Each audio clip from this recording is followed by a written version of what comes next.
After the fourth umpire, we're going to be continuing our conversations on cricket with On and Sadi. So we finally had some cricket after 4 or 5 days of washed out games. Pakistan almost pulled that off against Australia, but another one of those games where a lot of mediocrity sprinkled with a little bit of brilliance at the end. They couldn't make it. What did you think of Pakistan's performance? More than mediocrity, there's a lot of heartache, Osama. It's been a couple of days, but I still there are times in the day where I still think back and I think so close, yet so far. I felt that they got the team selection wrong initially, but the comeback in the bowling was fantastic. And honestly, like if a team in this World Cup in this format wants to proceed to the semi-final stages, chasing down 300 should be a given. It should not be beyond the norm there. So I think Pakistan should be pretty disappointed by that. 40 odd runs at the end of the day, that's not very close, is it? Yeah, no, it isn't, right? And that's beyond the 2 points that we missed out. It's also the net run rate that gets impacted, right? We're already pretty low. In a competition where it's likely going to now we're getting in the business ends, right? A lot of the teams like um, India, Australia are getting into the thick of things, and even New Zealand with some tough matches coming up. If we get into a stage where everyone's kind of a few teams are tied at 11, 12 points, net run rate would matter a lot. And this was a golden opportunity to not just win, but at least get close on that net run rate. I think net run rate is out of the question for us. Pakistan will have to win all of the games from here on in, or No, maybe so they might be able to make do yeah, with yeah, losing yeah. So one. there is a But possibility if you win four out of the next five. But again, then you get into those permutations, combinations of if another game someone else wins against someone else, if there's a washout here and there. I hate those memes that have coming, circulate around. It happened in '92 as well, and it's happening again. Like I think that's rubbish. But having said that, the fact that we might be in a position to uh, be dependent on other people to beat someone else, and then rain affecting one or two games is a little bit like '92, even though I hate that comparison. I think overall the result and how it happened, maybe not so surprising. Another one of those games following a typical Pakistan script. But there's a couple of things I'd like to talk about. First, Mohammad Amir. Obviously, there was celebration. It's his best ODI figures yet. I think the best ODI figures in the World Cup so far. And obviously, anytime the opponent scores 300 and one of your bowlers takes 5 for 30, that's an excellent effort. But for me, it wasn't a classic performance. I mean, it's not something that I'm gonna. I mean, I might recall the stat line a couple years from now. But I'm not going to recall any of the balls. It was, when you have a fast bowler taking career best figures, you're thinking he's taking wickets up front, or you're thinking he's coming in at the end and firing in those Yorkers. It was kind of one of those performances where, luck was maybe making up for all the bad luck he's had with catches and, and edges just falling short of fielders since his comeback. What did I you make of disagree with his that. I think it was performance? a stunning performance from him. I mean, you have to put everything in context, right? Like, yes, the classic way of getting a five wicket is getting a couple of wickets up front, coming in the middle and taking a wicket, and then coming at the death and taking a couple of more. But these are not those pitches. These are not those times. You're playing with two new balls. You can't expect to just come in and reverse swing your way into three wickets at the latter half of the innings. He bowled extremely smartly, even though pressure kept on being released at the other end. His upfront spell is what not made Australia get off to an absolute flyer. They got off to a great start. Don't get me wrong, but it wasn't an absolute flyer. He assessed the pitch very, very quickly. His spell to Finch up front when Finch was taking Shaheen and Hassan Ali apart was fantastic. He beat the edge multiple times, and then even when he came back in his comeback spell with settled in batsmen, that's when you expect a batsman to, size a bowler up who's bowling at, 83, 84 odd miles per hour. But he was still being able to keep them quiet and take those wickets. Yes, those weren't the classic wickets of, you know, coming in, bowling, getting the outside edge, and having the batsman caught at first or second slip. I'll grant you that. But he bowled to the occasion, he bowled to the pitch, and his figures reflect the smartness with which he bowled his 2 3 spells that day. I think no doubt about the smarts. He definitely used the conditions better than other bowlers. He bowled right lengths. He had a little bit of variety without trying something different every ball. But at least for me, I don't think that it's a spell that I'm going to recall 3 years time. But I mean, again, you can't argue with the result, and definitely when you say it was smartly bowled, that I'll absolutely agree with you. He bowled it full. He gave himself a chance rather than letting the batsman kind of You know what? dictate to I'll him. draw a parallel to that, Um, right? There was a spell. So last World Cup when we faced India, someone else got 5 wickets. You remember who that was? It was Sohail Khan, right? His spell yes. was pretty similar to what Amir balled here. In fact, Amir's was probably better, but I at least still remember Sohail's spell because he came in, he balled the store delivery to Rahane to get him out. Again, very similar situation where India got off to a flyer, but we were still able to pull them back a little bit, and obviously not chase it down as is the case with Pakistan. But still, that spell from Sohail Khan is somewhat memorable, and I think Amir's spell will be remembered in the same lens.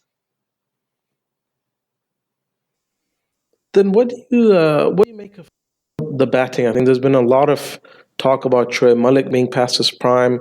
There's been talk about Asif Ali. Obviously he dropped a couple of catches as well. And I'll be the first to say I think it would be remiss, and I think it's unfair, and maybe unfair to say the least, for me as someone who is not playing, and for me as someone who's not there to talk about someone else's mental condition. I think there's been a lot of talk about Asif's mental state. I think we just cannot make that statement. Obviously, he's been through a lot, so it's difficult for anyone. But if he is out there, the selectors have selected him. I think it's unfair for anyone to say that he should be dropped because he's not mentally fit to play the game. I mean, if he's dropped, yeah, if he can't take catches or he's just not batting well enough, that's something else. What do you make of the calls and people outside forces discussing his mental Look, state I of mind? think first of all, I think Asif probably should be dropped for the next game. I will not cite his mental condition for that. I think that's ridiculous.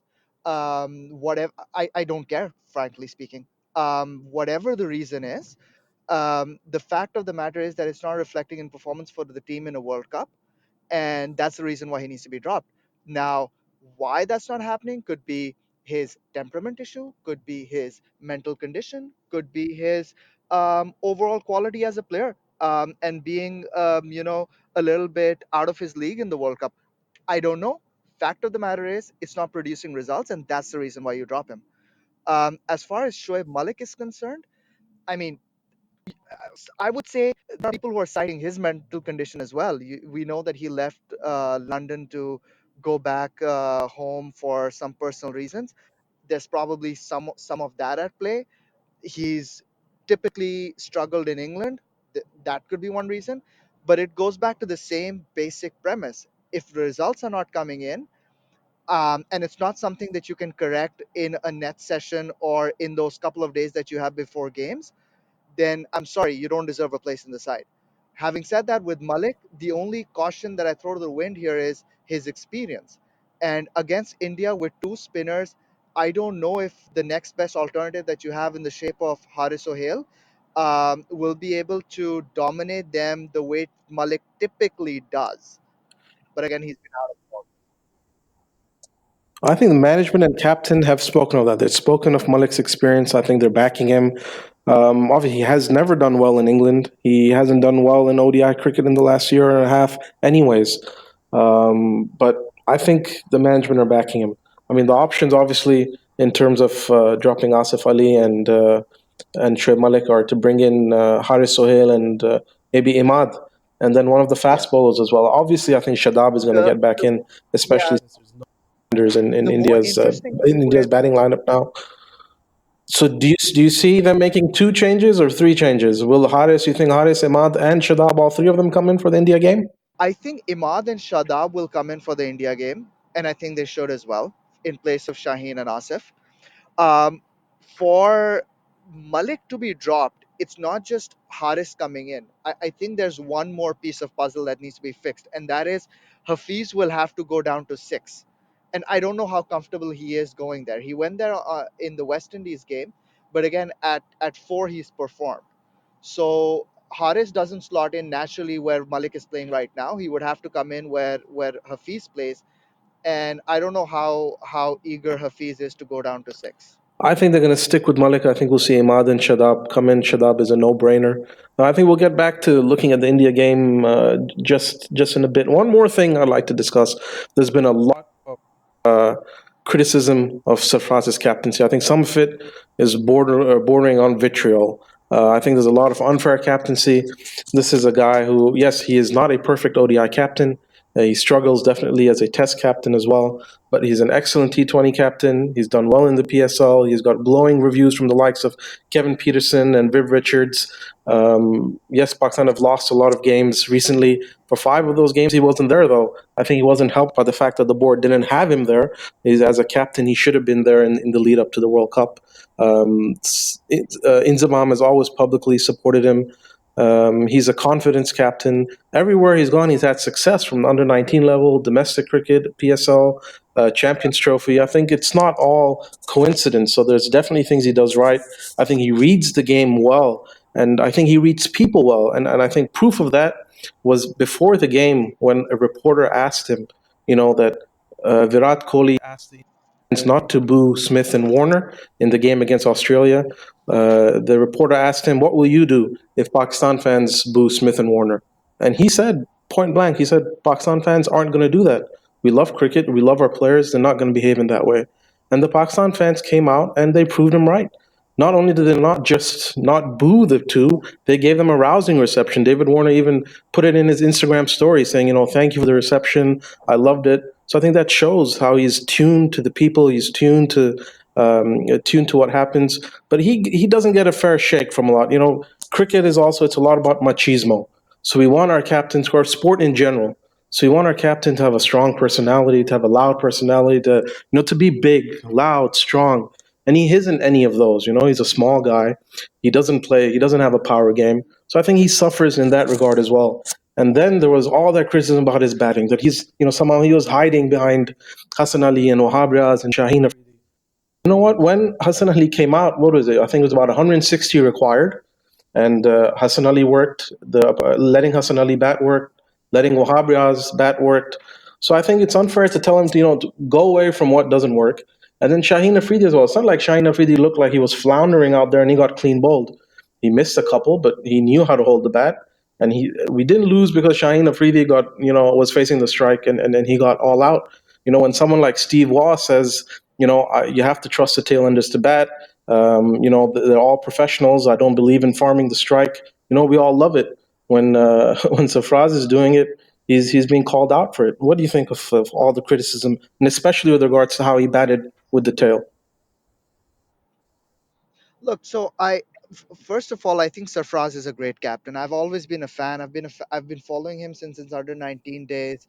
I'm genuinely a fan of him as a cricketer with a very very astute cricketing mind. He's got his own spin at how he captains. He probably captains as if he's captaining a team in Karachi, which is fine. It works for him, right? He's got a bit of, and I think that's been the success for Quetta Gladiators as well. He runs it like a literally like an Umar Associates team playing the PSL. Having said that, my struggle with Sarfaraz has been his deterioration as a player. His keeping has been okay. He's improved in parts. He's regressed in parts. His batting, though, in today's day and age, the position that he comes in, which is number four, he was coming at six for the longest. So he's now coming at five. Um, he needs to be a finisher, and that's what he's not being able to do. And by finisher doesn't mean that you need to go out and be a Joss Butler or a Ben Stokes every time around, right? You've got finishers in ODI cricket who've been in the mold of Bevan and Hussey, or JP Duminy for that matter, who are not necessarily known for their big hitting, but they're known for getting the boundary rope as and when required, and reading the game really well when they're chasing, right? And my struggle with Sarfaraz has been that I think over the year or so, he's had opportunities to close the games out, whether batting with the tail or otherwise.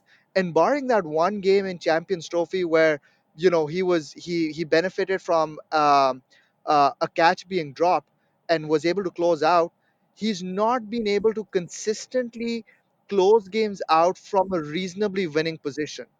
And for a captain and a batsman coming in at five, but sometimes six, um, that's one expectation that I have from him, where he's floundering on. That's my criticism more than anything else. And I think the captaincy criticism, at least, is a bit unfair. I do think in parts he's lacked a bit of aggression. um, but again, there are a lot of other factors that go into. A lot of times in the field, his ballers haven't backed him, his fielders haven't backed him. So there's a lot more that makes up captaincy than just a captain taking one odd decision here and there. So I stay off of criticism there, but his batting form has declined. I think I'll just pick up again on that 92 thing. So the 92 World Cup has become, this magic story in Pakistan cricket where, everything went right and, it rained in one game and then Imran Khan wore a magic t-shirt and everything worked. But again, he's suffering in comparison to that as well because there's all that talk that, oh, Imran Khan came at number three in the semi-final. Imran Khan came at number three in the final and he shepherded the team home. But a lot of people forget.